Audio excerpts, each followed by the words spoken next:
refuse collection, what are they doing? So we must also sit down to look at differently ways of waste management or waste disposal. It is very, very, very, very key. All those people who are distorting the master plan of Abuja, too bad, too bad. If you know you have built where you're not supposed to build, it will go down. It will go down.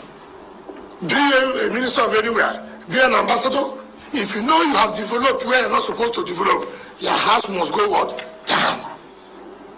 Those who have taken over the green areas to build, sorry, our parks must come back.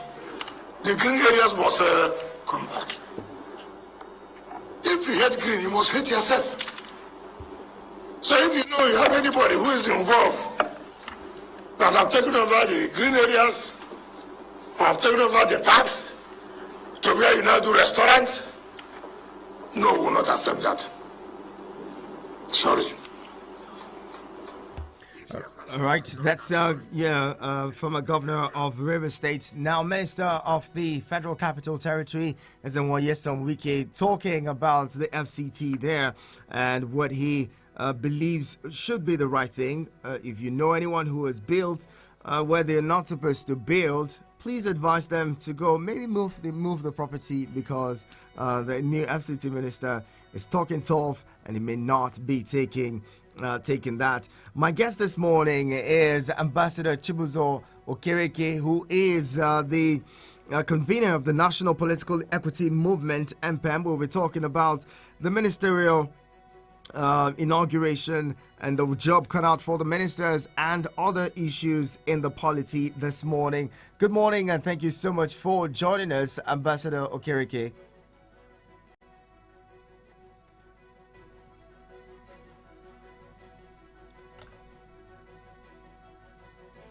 Ambassador Okereke, can you hear me? Good to have you join us.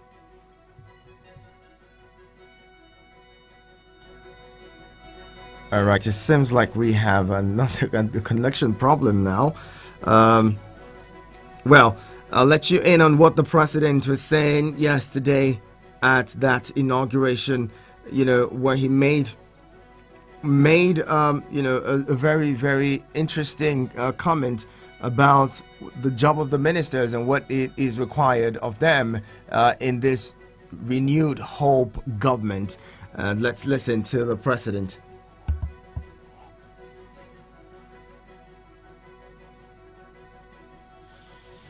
And re-engineer all our finances and defects. Building blocks of Nigeria today and the future. Fellow Nigerians, the challenges we face today are very daunting. Yes, they are. Yet, amidst these evident challenges, we have the opportunity to implement long overdue reform that will improve the operation of government, transform our nation's economy, and ensure peace, safety, and prosperity for our people. These are the objectives that underpin the renewed hope agenda. And these are the objectives that have inspired the selection of a lot of these distinguished ladies and gentlemen who are Minister of Federal Republic, you are, not minister of a region or minister of a particular state. Well, that's the president there, President Bola Ahmed Tinubu, speaking just after the inauguration of the ministers at the presidential villa yesterday. Now, I have joining me, like I mentioned before, Ambassador Sunday Chibuzo Okereke, who is the convener of the National Political Equity Movement, MPEM, joining us in the conversation. Again, thank you so much for joining us, Ambassador Okereke. Good to have you.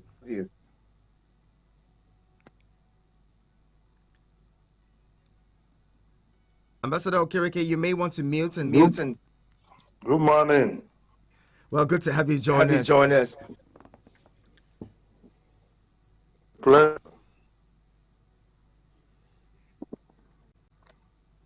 All right, Ambassador Okereke, let's get to the conversation by, talking first about the inauguration yesterday, where we saw the president swearing the ministers, 45 of them. For you, what ministries would be, the most prominent ministries? What ministries would you consider priority ministries, and what do you expect them to do? Would want to set some agenda for the ministers, as it is. The president has made his choice. One ministry that came as a surprise, even, the minister for solid minerals yesterday made mention of it himself and saying his appointment as Minister of Solid Minerals came as a shocker to many Nigerians, because many Nigerians expected for him to be Minister of Information. Now, what other ministries do you consider top priority ministries? Recall that just a few days ago, Femi Falana, SAN, had said, look, Nigeria is losing billions of dollars. He says gold alone, worth $9 billion, is taken out of this country annually. What do you make of that statement? And then what would be your priority ministries? Well, I think that all the ministries are my priority ministry. And the reason is that our life is not tailored around one aspect. It is holistic. And until we stop the idea that certain ministries are more important than the other, then we will not end the issue of juicy ministry or non-juicy ministry. Every ministry is unique. It's a system. It's like the human body. Any pain in the smallest of your finger will affect your entire body. And this is the kind of approach and philosophical thinking I want Nigerians to have, so that we will not end up dormant and simply play administrative roles. Because if the Ministry of Finance is doing well in terms of fiscal policy and what have you, and then the other ministries that are associated with it, like the blue economy, the maritime and blue economy, is not effective, we are not going to have the funds that we need. So the point is that all the ministries are interwoven, and they are very important in delivering a holistic governance outcome that can support Nigerian people. Having said that, I have also said that in another platform that in terms of policy priority, it should not be individualized. The president had a manifesto which he tagged Renewed Hope, and the promises were made, and certain benchmarks were set in that manifesto.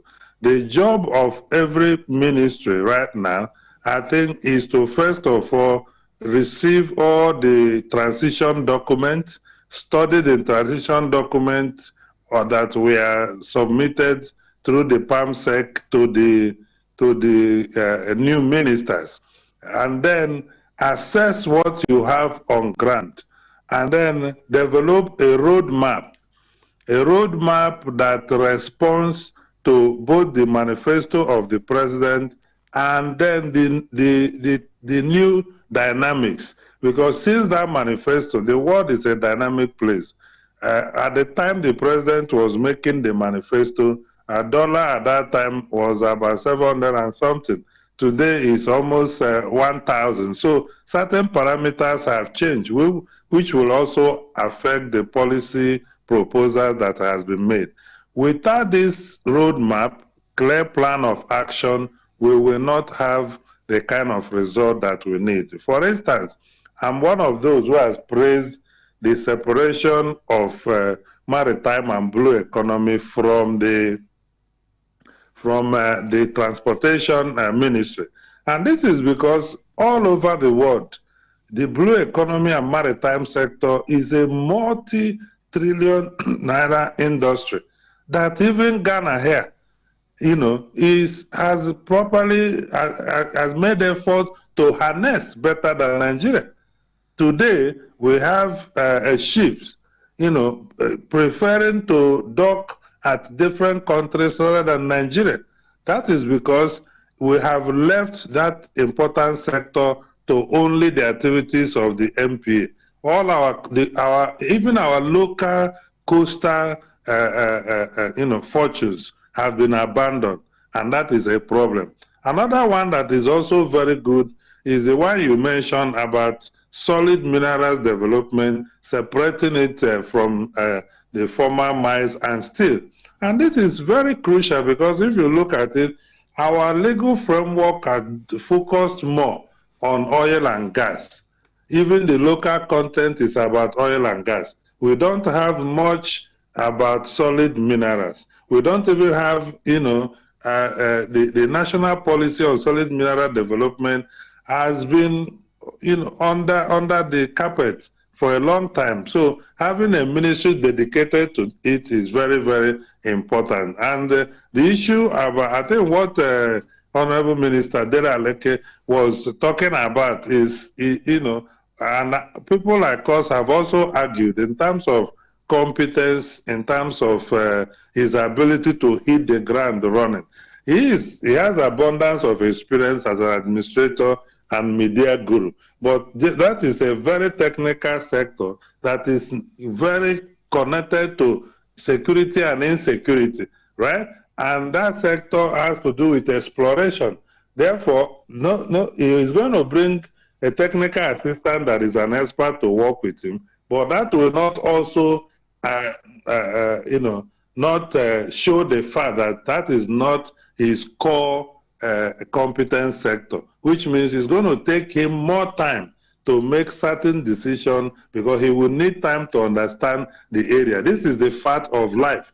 If you are not grounded in a certain area because of how technical it is, definitely, no matter how good you are, it's going to take you time to look through it and be able to start, performing. So we will see how he's able to deliver there as a strategist. But the point people were making is that, yes, he could function in any ministry, but certain ministry require certain technical expertise garnered over the years of experience.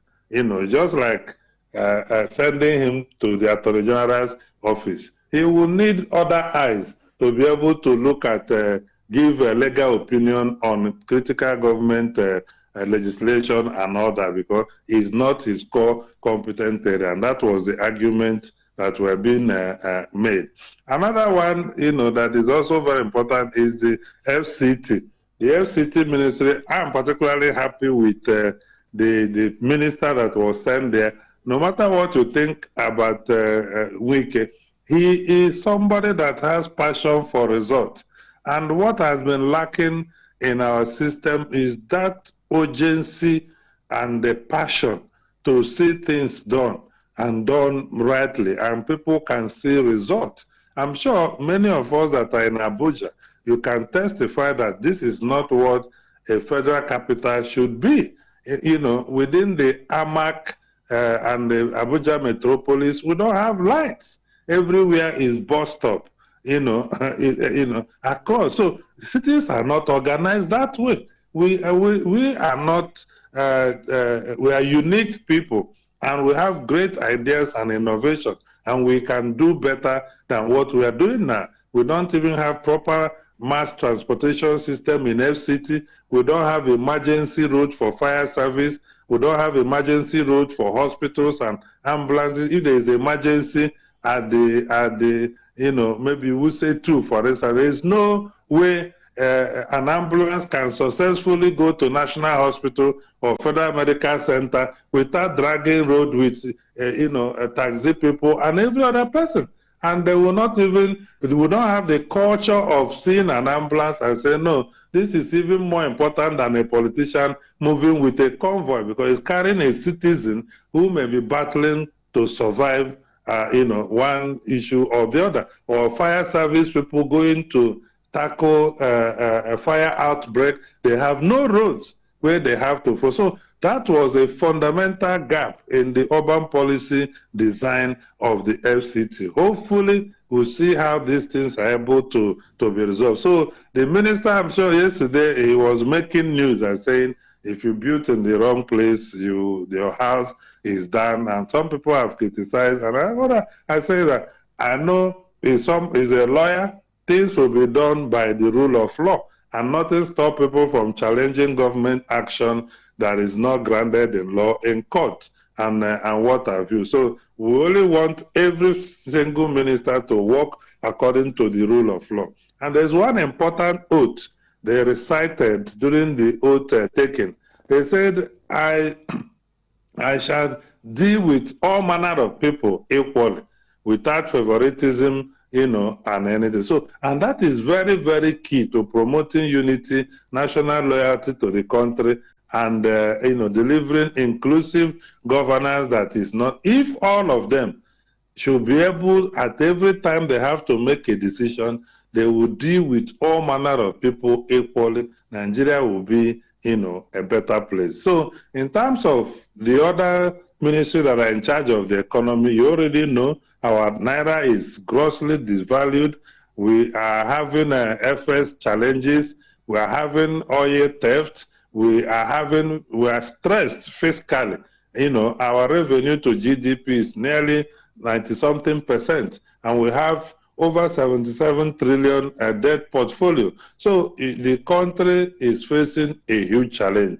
Our balance of payment deficit is very high. So those that are coordinating the economy already knows that they have huge task ahead of them, because how they're able to control the monetary and physical aspect of the country is what will enable those that are in works and other agencies that are ministries that are responsible for implementation to be able to implement their job properly.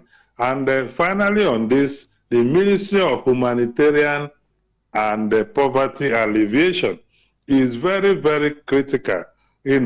Nigeria, our own internal report, MBS report, shows that we have 133 million multidimensionally poor people. We have about nearly 40% youth unemployment and underemployment, and a lot of other, issues. So you will discover that ministry is very central, and the approach of the ministry ought to change in terms of how we reach out to address our growing humanitarian issues as a result of insecurity, including food insecurity that has promoted hunger, and then high-level poverty. So the era where many of the committees work are interwoven. So I will see a situation where in developing of a roadmap, as in policy priorities, there is a connection between one ministry and the other, and not people trying to dominate and say, we will do it alone. We will end up the way we have always ended up. Wherever there is intersect between one ministry job or the other, there should be a collaboration. And therefore, the way we have coordinating minister of the economy, I think that every ministry should be able to come under that umbrella. So if there is, if we're trying to meet the SDGs, what are the projects under the SDGs? Rather than establish office of the SA to president on SDG, who will be awarding contracts for SDG projects to be done in places where people will not even take it over and use it. We mainstream and monies for SDG budget into ministries that have core mandate around those specific projects, and then they can do it. And the humanitarian affairs can do all the SDG programs. Some of them are under environment, some of them are under humanitarian affairs, some of them are under education. Why do we need an office of SA to president, who is awarding billions of naira as project on SDG, when it can be mainstreamed inside each of the ministries, then we reduce the cost of governance in running the office of that SA on the SDG. You just be a policy person who represent the government in international SDG programs and what have you. Then education. We came out from the last administration with over 8 months of strike in schools. Our universities are a shadow of itself. And I've argued certain ministries or agencies of government like Nigeria Airspace Management Agency, there are some raw material development and what have you. For Christ's sake, what are those agencies doing inside Maitama and Wusetu in Abuja? Which raw material are we harvesting in Maitama? I think that we should rethink the whole policy framework around agency so that we can utilize our institutions of higher learning properly. Imagine if we had that raw material agency inside any university in Nigeria, or the airspace management, agency, or even most of the agri processing agencies. Imagine if they were located inside one university or the other. The students who are studying in those schools have a practical place they can go and learn creativity, innovation, and what have you. You cannot establish something that is meant to create, innovate, manufacture, and produce to just function administratively. And that is why they're having huge problems, because all that is going on is that monies are sent to pay salaries, maintain offices, and what have you, and we are not producing anything out of that place to support our economy and support other sectors of the country. And that is part of the kind of redesign we need to do. Because when you say our university graduates are not employable, what is inside their school? How many of the engineering labs are working? And that is the task for the new Minister of Education. It is not just about university autonomy. Oh, how much are we paying salary? Did we use the IPPIS, or did we use all kinds of software? That is not the problem. It's part of the problem, but again, we should think bigger than that. What is our university producing? It shouldn't just be graduates, it should be products that are consumable by the society. And to do that, it means to rework the way we do agency. When agencies are to be created, we should be thinking our institution. If you go to the US and many other economies of the world, most of the things you see come from the universities, because these agencies have been mainstreamed around the universities. When you hear there is outbreak of this, they say it came from the lab. And they say it's military lab. You can see how the country deliberately, connected their institutions with their productive minds, which are young people, and they're able to drive this. Then finally, the communications and digital economy, and most other ones. This is very important. I'm happy a very competent expert has been put there. Over the years, that ministry has continued to make progress. We hope that this time around we'll see a better, system. If you go to our national youth policy, there are clear mandates and milestones that have been outlined in terms of creation of 3 points. The 2019 revised edition says every year we are going to create 3.7 million jobs for young people, and in the next 5 years we are going to have about 18-point-something million jobs. They also talk about creating 500,000 friendly learning centers across the country to help mop up the out-of-school children, because we don't have then people with digital skills. Creation of about 1 million digital centers across the country. These things are very important. and when you do it, you will begin to see results, and it must be done. It's the era that, and that is why what the president said, you are not a minister of your zone or your state. You're a minister of Federal Republic of Nigeria. The Constitution only says, for the sake of equity, in section 147.3, the minister should come from each state of the federation. But you are not in the Federal Executive Council to represent your state, but your country. And your oath of office says you shall do good and treat people equally to all manner of people. Therefore, in every policy decision, we should look at our comparative advantage. The Minister for Maritime and Blue Economy, look at the South-South region, the large coastal area there in the Southeast and in the Southwest. Don't begin to think, what will they say I did for my people? Think about what we can invest in productively that can enhance the economy of the country because of comparative and competitive advantage, irrespective of where the zone that has it is. That is how a country thinks. Don't think anything you did in the South-South, oh, it's for South-South people, excuse me. And that is the kind of ethnic thinking that has, undermined development in the country. I just hope that the people we have can leave our vote board and make policy decision that is in the overall interest of the country. Don't go and cite industry or commit money to areas because they say, oh, because my person is there, he has done something, for us. No.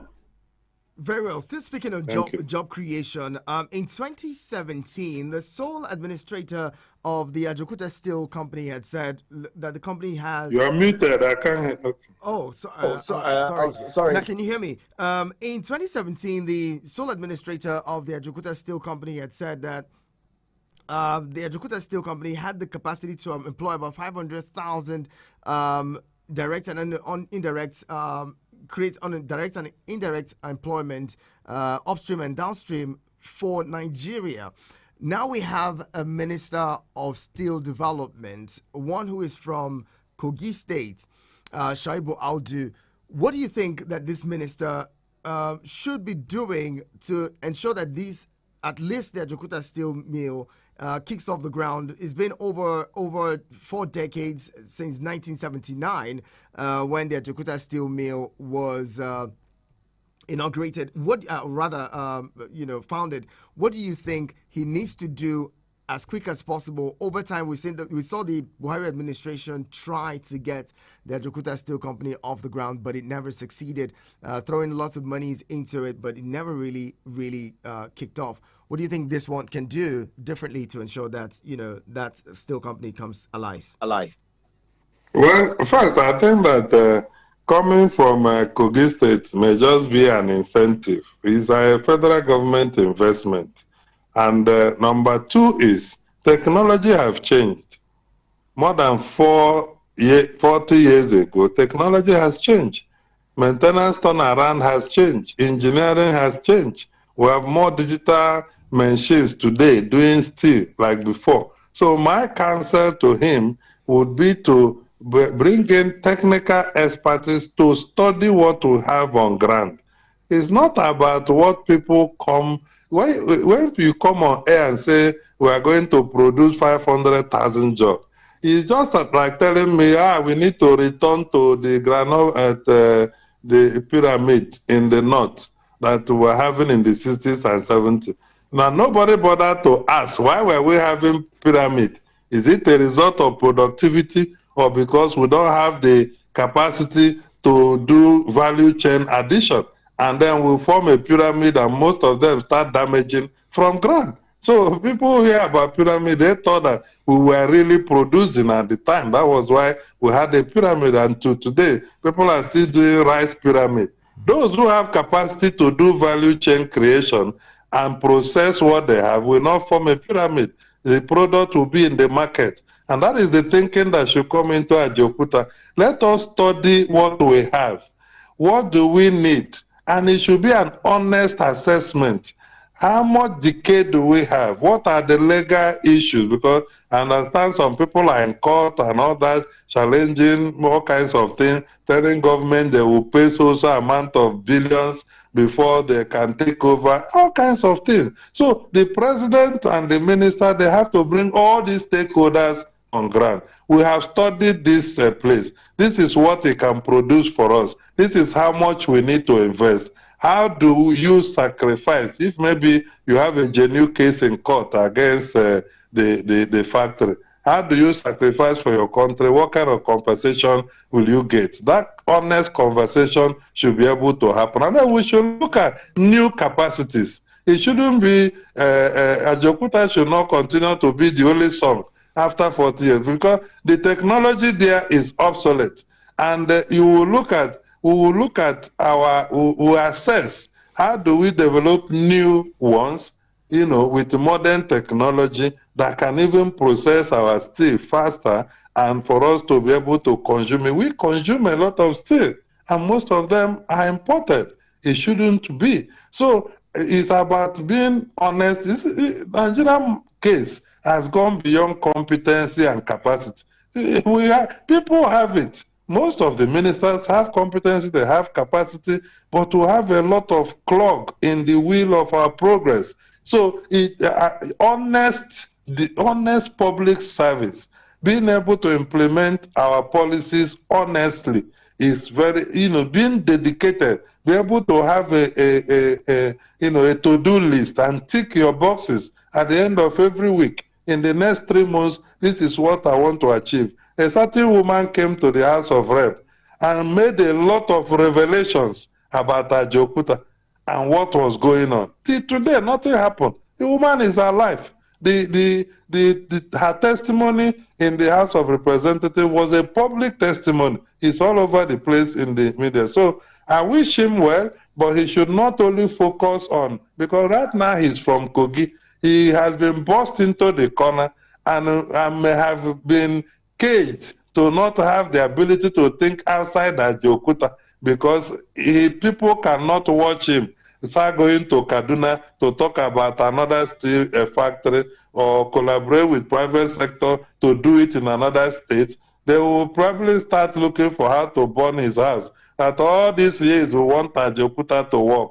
Now our own person came. He felt that in the name of evidence production study, that we may need to cite one in Kaduna or in Niger or in other places that will have better competitive advantage. So it should be professional and he should look at and advise government honestly and bring up, spend time, study all the issues and come to the Federal Executive Council with a memo that is nationalistic and that can help us to achieve, you know, better economy in that sector. Yeah. Well said. Let's get now to talk about the relationship between the legislature and the executive arm of government. In the last administration, we saw one that was seemingly smooth, but then at some point the National Assembly began to feel like they were being taken for a ride. That's evident in the screening of Festus Keyamo, Minister of Aviation, where, you know, some members of the National Assembly said he was, you know, rude to them. He did not show up when they called on him. Now we have a Minister of Special Duties and Intergovernmental Affairs.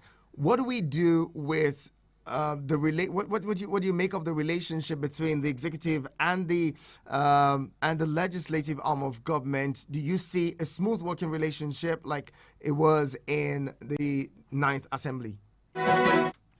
Well, you know, in terms of our institutional design, we have the executive arm who is responsible for implementing our laws and also maintaining our constitution and making subsidiary laws. So in terms of design, there is relationship.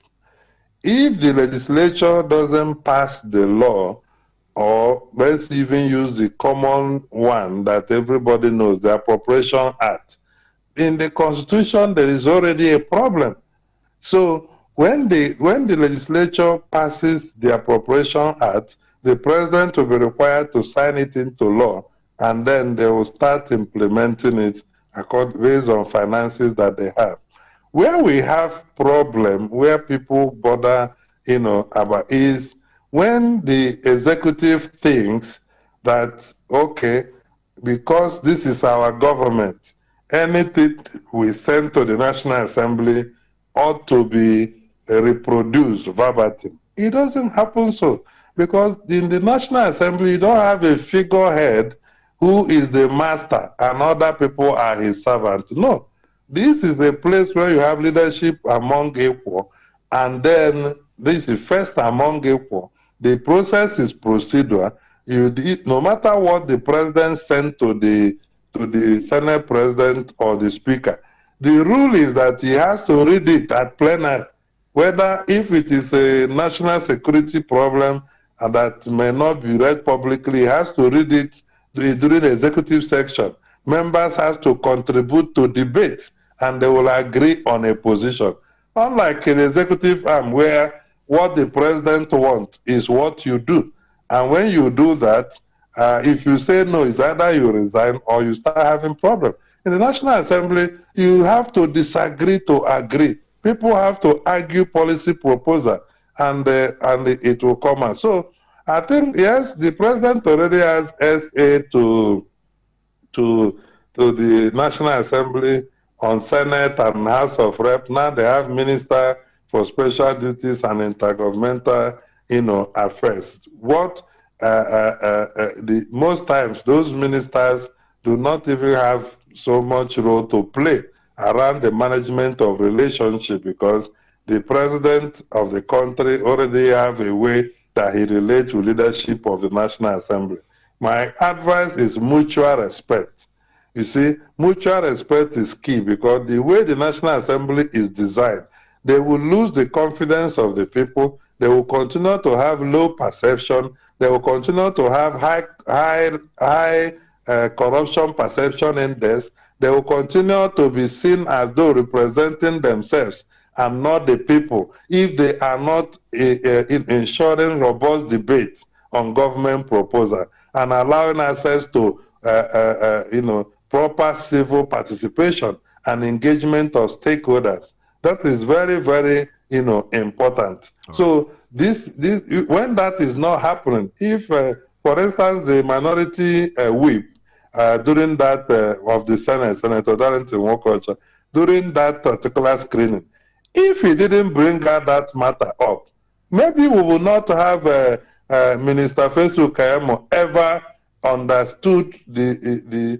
process of the National Assembly, and that it is not him who is more passionate about serving Nigeria than the representatives of the people. And he would not have made a public apology on that kind of disposition he showed. So we are not supposed to be begging ministers to come to National Assembly. Once under the law, when you are invited, you are supposed to come. You are supposed to, and then answer question, because they are to hold government to account. And they hold government to account through the representatives of government. So everybody in the executive should be able to come to National Assembly and answer questions on any matter that is being discussed. All right. Let's bring in the callers. 090-7353-0044 and 090-8766-8888. You can send SMS and WhatsApp messages to 090-9705-4450. Again, the numbers to call 090-7353-0044 and 090-8766-8888. Let's bring in our first caller. Hello, good morning. Good morning, Ian. Good morning to you, Elder Noja. Good to have you. Good morning, my guest there. My own is about Minister of Federal Capital, UK. I call him Maradona because he can score, and then he can delay, and then he can play. But you should be very careful with Federal Capital. Even when you know the cost of this thing, you must get LCDA first. Most of the allocation when you call it illegal bidding in Federal Capital, it was allocated by LCDA. Let them, before you demolish anything in federal capital here, look for the allocation. Who signed the allocation? Who allocate it to them? SCDA, they give one plot to, only one plot to 3 people from SCDA. If you go to Aegis, you see say 3 people have occupants of one plot. SCDA will start adjusting the plot. Sometimes they adjust it to waterway, sometimes they adjust it to green area. For those 3 people to occupy that place, all the temper with the master plan of federal capital is from SCDA. Let it started from SCDA, investigate it, who allocated it to them, and deal with them first. And then if anybody has occupants from SCDA, you're supposed to pay in completion, not to go and demolish it. And they're about to support. You see, a minister came to federal capital here, he looked at the key village, and then he left Gareki village because there's any city without support. Before you go to support, you can develop support and make it every country in this world that is support. But if you are going to support to demolish it, most of 95% of poor people that are living in support here. Go to Juba. I'm advising you to go to Juba. All the soda part of the road inside of Juba, they are located, their buildings and houses there. SCDA will match it. Tomorrow you see say they will cancel it and paint it. SCDA, they are the people with the local government. They are people put to all these confusions. Let it start from SCDA to local government. How do you allocate wrong people, wrong place to another person to bid?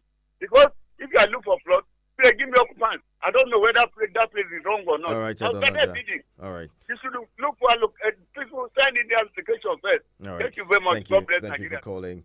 Appreciate you calling in and sharing your thoughts. Now, I'm going to come back to my guest shortly, but let's take one more caller in 090-7353-0044 and 090-8766-8888. Your SMS and WhatsApp messages go to 090-9705-4450.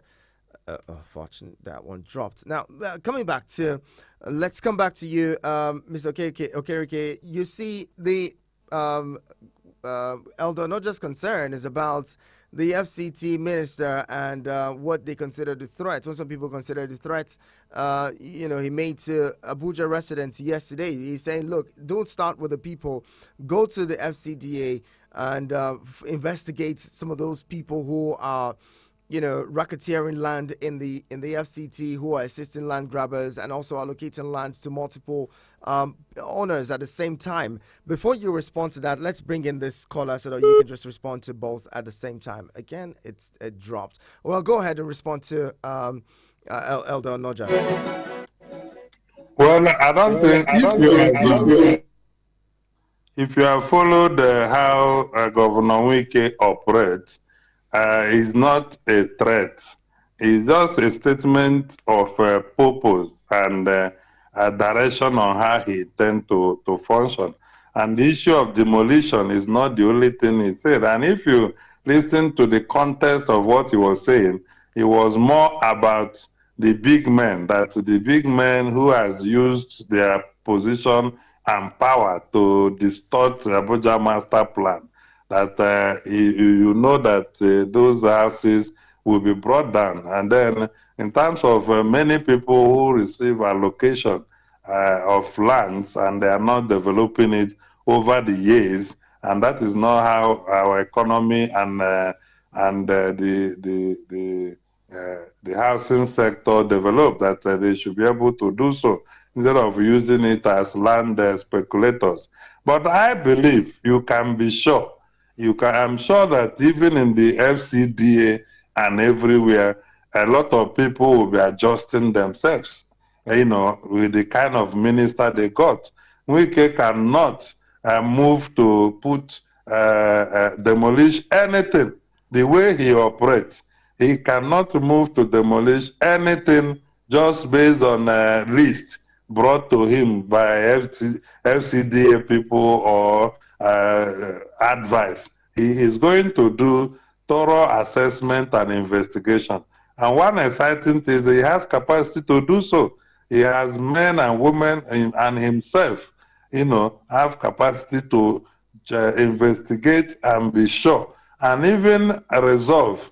Like the herdsmen people, you say, we're going to talk with them because maybe they are not aware that, because most of the people who carry the cow up and down. If you try to speak to them, they don't speak English, they don't understand what you are saying. So that he's going to sit down with them and talk and know that this place is not a place where you rear your cow. You cannot be eating grasses within here, because most of the grasses were even planted deliberately.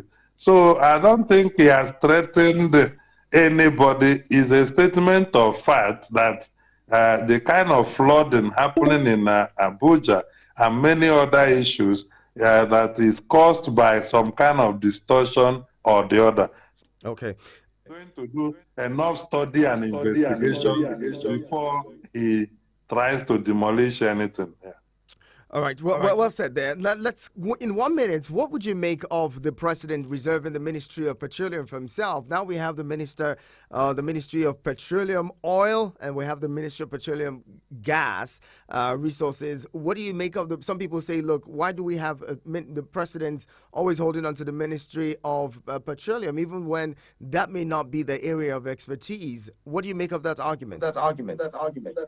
Well, I think that is unfortunate again, because the last time we had a president as Minister of Petroleum, we ended up having drop, nosediving in our production per day. Oil theft increased, by highest amount of percentage, and the activities of the oil sector became more opaque. And lack of accountability, because who is going to hold the president to account? Because now the ministers of state for petroleum, they do the meetings, they appear, they speak. When it's time for signature and approval, they carry the file to the president, and that is done secretly. So we don't get to know what the president has signed or otherwise. But if it is a minister of the FCT, then we're able to know. And when they appear in the National Assembly, they show you papers, this has presidential approval or not. And we have not even gotten that culture and willpower to bring the president to answer questions. So I think that any president who has decided to be president and minister should be ready to come out publicly to also give account of how he's running his ministry, because now the person is wearing two caps. So I don't think the president should have done that, but in any case, from experience of the past, of how some of the past senior ministers of petroleum functioned and with the office, so most presidents want to keep it close to themselves. So maybe one day we'll also have a president that may retain the position of CBN governor. I don't support that, because it does not give us chance to see into the activity of that ministry, because the president's office is a very high office, highest office in the land, and activities there are opaque. Accountability will be low, because people that we can easily assess are not holding the position of the senior minister. In terms of separating the two ministries, having gas resources, I think that we can give a benefit of that in that, because right now we are focusing on developing our gas sector. Our gas sector has been in comatose, and it's a multi-billion naira sector, which can even help to power our vehicles as has been said by experts, in a cheaper way than the PMS. So maybe having a minister focusing on it could give us more capacity to harness the fortunes of that particular sector, and even tackle the long years of gas flaring that we have been talking about. Yeah. Well said. Ambassador Chibuzo Okereke, convener, National Political Equity Movement, thank you so much for talking with us this morning. It's a pleasure and a very interesting conversation it's been with you this morning, as always.